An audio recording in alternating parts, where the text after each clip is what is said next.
ദുബായിലെ രണ്ടാം ദിവസത്തിന്റെ തുടർച്ചയാണ് ഇന്നത്തെ വീഡിയോ. ദുബായ് ഫ്രെയിമിനും അൽജുമേറ ബീച്ചിനും ശേഷം നേരെ വന്നത് പാം ജുമേറയിലേക്കാണ്. ലോകത്തിലെ ഏറ്റവും വലിയ മാൻമെയ്ഡ് ദ്വീപുകളിലൊന്നാണ് പാം ജുമേറ. മനുഷ്യസാധ്യമല്ല എന്ന് കരുതാവുന്ന പ്രോജക്റ്റുകൾ നടപ്പാക്കി കാണിക്കുന്നതാണ് ദുബായിയുടെ പ്രത്യേകത. ബുർജ് അൽ അറബ് ഹോട്ടലിലും ബുർജ് ഖലീഫയിലും പാം ജുമേറയിലും അവർ കാണിച്ചു തന്നത് ഇതാണ്. 5.5 കിലോമീറ്റർ ദൂരമാണ് അവർ കടൽ കരയാക്കി മാറ്റിയത്. ഇതിന്റെ അടിത്തറ നിർമ്മാണത്തിന് കോൺക്രീറ്റ് ഒരു നുള്ളു പോലും ഉപയോഗിച്ചില്ല എന്ന വസ്തുത അമ്പരപ്പിക്കുന്നതാണ്. കടൽ മണലും പാറക്കല്ലുകളും മാത്രമാണ് നിർമ്മാണ വസ്തുക്കൾ. ആകാശ ദൃശ്യങ്ങളിൽ ഒരു ഈന്തപ്പനയുടെ രൂപം വളരെ വ്യക്തമായി കാണാനാകും. 1.4 കിലോമീറ്റർ ദൈർഘ്യമുള്ള ഒരു ടണലിന് ഉള്ളിലേക്കാണ് ഞങ്ങൾ പ്രവേശിക്കാൻ പോകുന്നത്. ഞങ്ങൾക്ക് മുകളിലും താഴെയും ഇരുവശങ്ങളിലും കടൽവെള്ളമാണ്. ഏതോ അറബിക്കഥയിലെ ഭൂതത്താൻ നിർമ്മിച്ച മാന്ത്രിക ലോകം പോലെ പാം ജുമേറ ഐലൻഡ്.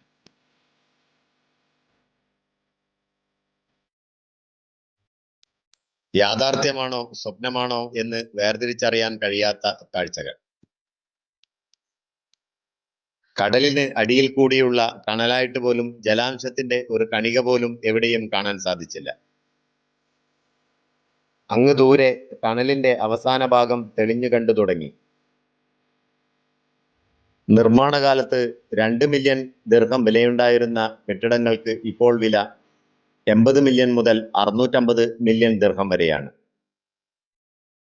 ഇന്ത്യൻ രൂപയിൽ കണക്കാക്കുമ്പോൾ ഏതാണ്ട് 200 കോടി മുതൽ 1500 കോടി വരെ രൂപ. നിർമ്മാണ കാലഘട്ടത്തിൽ ഏതാണ്ട് 4 കോടി മുതൽ 5 കോടി വരെയായിരുന്നു ഇതിന്റെ വില. ലോകത്തിലെ അത്യാഡംബര ഹോട്ടലുകളിലൊന്നായ അറ്റ്ലാന്റിസ് ഹോട്ടലാണ് വലതുവശത്ത് കാണുന്നത്. ഇതിന്റെ അടിവശത്തെ 8 റൂമുകൾ കടലിന് ഉള്ളിലാണ്. ഒരു സാധാരണക്കാരന് ചിന്തിക്കാവുന്നതിലും അപ്പുറമൊക്കെയായിരിക്കും ഇവിടെയുള്ള റൂം വാടക.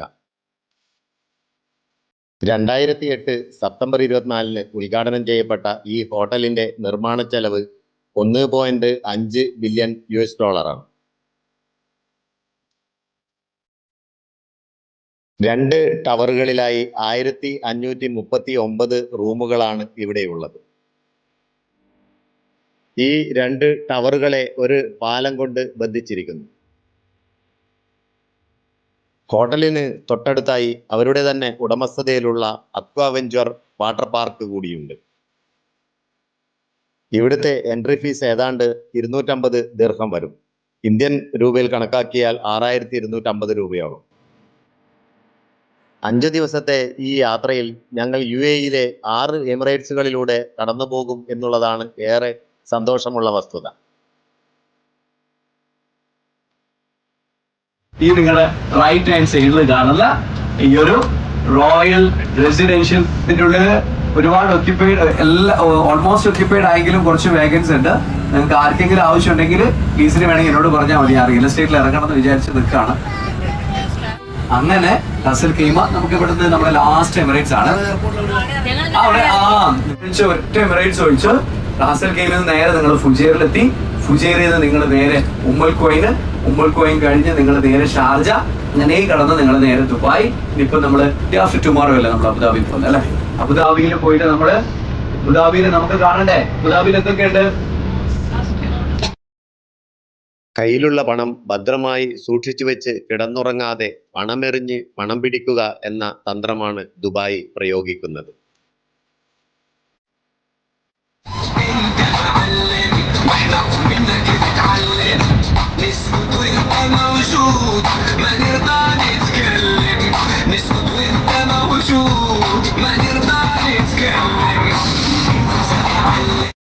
ലോകത്തിലെ ഏറ്റവും മനോഹരമായ ഒരു സ്ട്രക്ചർ കാണുന്നതിനാണ് അടുത്ത ഞങ്ങളുടെ യാത്ര.